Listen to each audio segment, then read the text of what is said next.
I'm Saul Noodleman. And I'm Bridget Myers, and we're this year's anchors for Lake News. We're super excited to work with the rest of our talented Lake News staff this year and bring you up-to-date information on all the various activities that go on here at LOHS. This week, our A&E reporters Ginny and Katie met up with junior Olivia Shin on her newly published book, Kindle.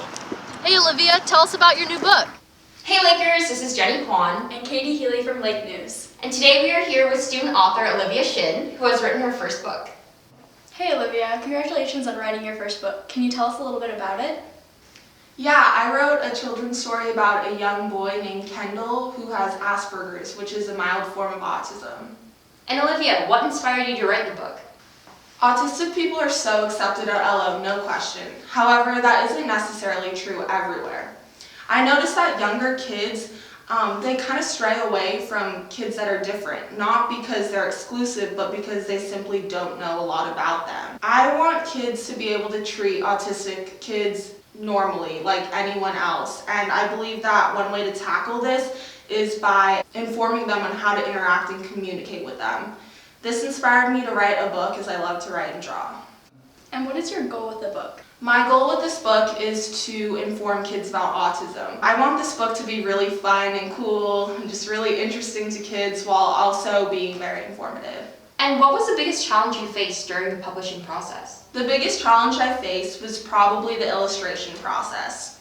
I love to draw and wanted to incorporate my illustrations in this book, but I also knew how important illustrations are in children's books, as that's what children mainly look at. I went through 4 drafts of illustrations, and this was one of them, until I realized that they just weren't going to be good enough. So I turned to an illustrator. And what is the biggest impact Kendall has had on you?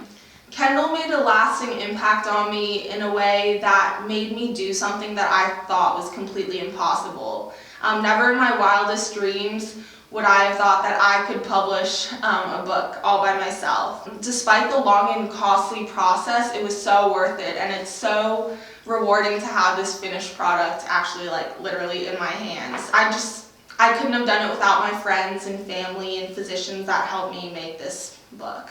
Wow, Olivia, Kendall seems like such an interesting and meaningful story. I can't wait to read it.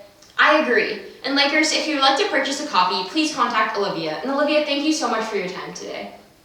Back to the anchors.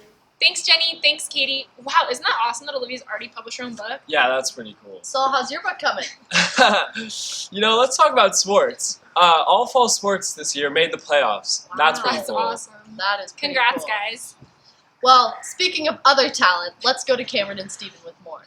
Hey Lakers, Cameron and Steven here with an all-new segment to Lake News. That's right. In our new segment, me and Cameron are going to review a cool, unique experience in each episode. On this episode, we're going to be talking about Mexican restaurants because Chipotle's been shut down with E. coli. Not to worry though, because there's other great places to eat. Within LO, we have our beloved Senor Taco, Chez Jose, Jefe, and Qdoba.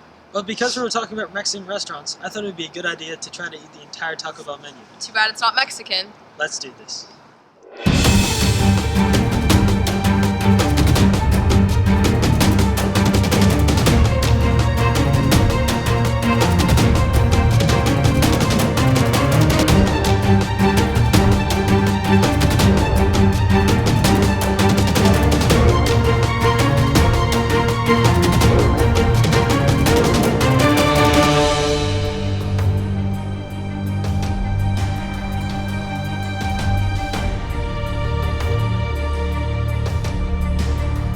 How you feeling, Steven?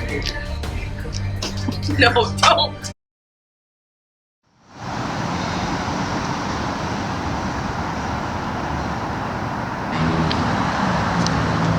That's it for this episode of Lake News. Thanks for watching. See you guys next time. That's it for this episode of... That's English.